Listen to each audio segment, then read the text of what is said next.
I still remember that afternoon as clearly as if it happened yesterday.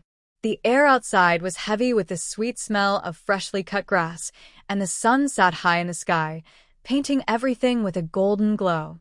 My name is Emily Parker, and I've lived in the same suburban neighborhood in Oregon for most of my life. Our street was the kind where people waved at each other while watering their lawns, where kids rode their bikes freely, and where neighbors often stopped by unannounced with a plate of cookies or an extra dish of dinner. It was safe, quiet, and ordinary, or so I thought until that day when a simple act of kindness pulled me into something that changed me in ways I couldn't have expected. My neighbors, the Millers, had always been warm and approachable.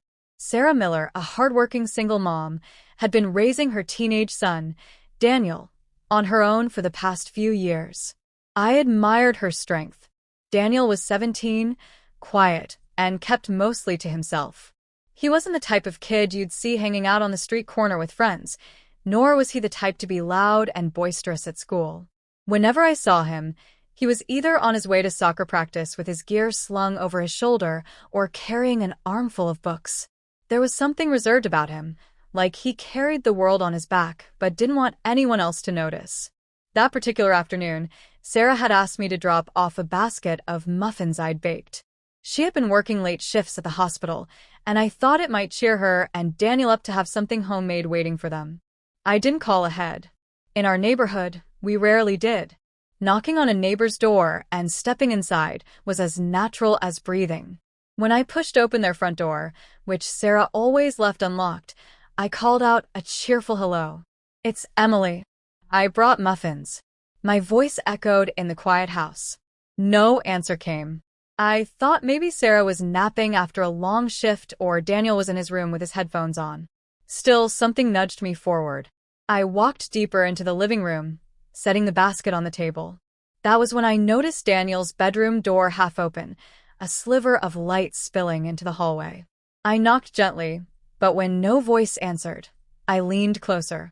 "Daniel? It's just me," I said softly. Pushing the door a little wider, I stepped inside and froze.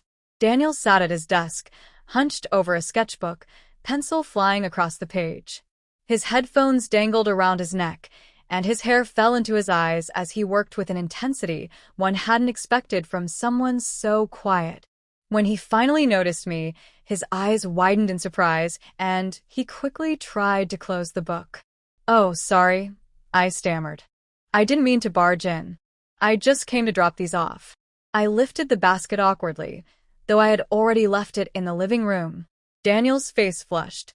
"I didn't hear you come in." There was an awkward silence between us, and I started to step back, but something about the way he clutched that sketchbook caught my attention. "Were you drawing?" I asked gently. He hesitated, his fingers tightening on the cover as though he were guarding something precious. For a moment, I thought he might tell me to leave, but then his shoulders slumped, and he sighed. "Yeah," he admitted quietly. I smiled, trying to ease the tension. "Can I see?" To my surprise, he slowly turned the sketchbook around.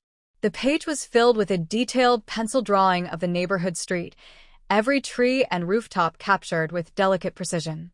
What struck me most, though, was the life he had managed to pour into it. It wasn't just a picture. It was a feeling, as though the paper itself had absorbed the air of our little community. "Daniel," I breathed, "this is incredible." His eyes darted to mine, searching for signs of insincerity. When he saw none, a faint smile tugged at his lips. "It's just something I do sometimes." "Sometimes?" I laughed softly. "This looks like something a professional artist would spend hours on." He shrugged, but I could tell my words meant more to him than he let on. "It helps me, when things get overwhelming." In that moment, I realized how little I really knew about Daniel. I had seen him grow up across the street, watched him mow the lawn, wave politely when our paths crossed, but I had never stopped to think about what went on in his world. And here he was, revealing a piece of his heart through a sketch. I sat down in the chair across from him, and slowly, the awkwardness melted. He flipped through page after page, showing me portraits of people in the neighborhood, drawings of landscapes, even sketches of his mom as she worked in the kitchen. Each one carried a quiet strength that mirrored the boy sitting in front of me. "You have a gift," I told him softly. "Does your mom know?" He shook his head.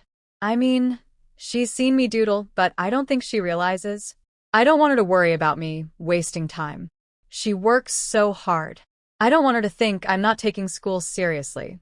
I felt a pang of empathy. Sarah wanted the best for her son, but Daniel's art wasn't a distraction. It was his voice. "Maybe she'd be proud," I suggested. He looked doubtful, but the way his eyes lit up at the possibility told me he wanted to believe it. That day stretched into hours as we talked. He shared the story of how he started drawing after his father left, how sketching became his way of coping with the loneliness. He spoke with a raw honesty that broke my heart, and I listened, realizing he had carried so much silently. By the time Sarah came home, the sun was setting, and Daniel and I were still at the table surrounded by sheets of paper and open sketchbooks. She looked surprised but smiled when she saw us. "Emily, what are you doing here?" I laughed softly. "I discovered your son is an artist." Sarah raised an eyebrow as Daniel flushed. "An artist?" she repeated, glancing at him. I nodded firmly. "Yes. And a very good one. You should see his work." Daniel looked nervous, but Sarah walked over, curiosity in her eyes. When she saw his sketches, her lips parted in astonishment. "Daniel," she whispered, touching one of the pages gently. I had no idea. For the first time, I saw pride reflected in her face, and Daniel's expression softened as though a weight had lifted from him. That moment stayed with me long after I went home. What began as a simple visit turned into something so much bigger. It wasn't just about muffins or neighborly kindness. It was about discovering hidden talents, about realizing the importance of listening and seeing people for who they truly are.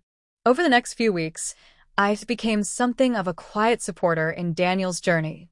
He began to share more of his art, entering a local competition at my encouragement. Sarah attended with him, cheering as he proudly displayed his sketches. And though I was just a neighbor, I knew that my small intrusion into his room that day had unlocked a door neither of us knew was there. Walking in on Daniel hadn't been about embarrassment or awkwardness. It had been about stumbling into someone's truth. And what followed truly did change everything. Because from that day forward, Daniel wasn't just the quiet boy across the street. He was an artist, a dreamer, and someone who reminded me that sometimes the most unexpected moments reveal the deepest connections. And for me, it was proof that one simple knock, one ordinary step through a half-open door, can change a life forever.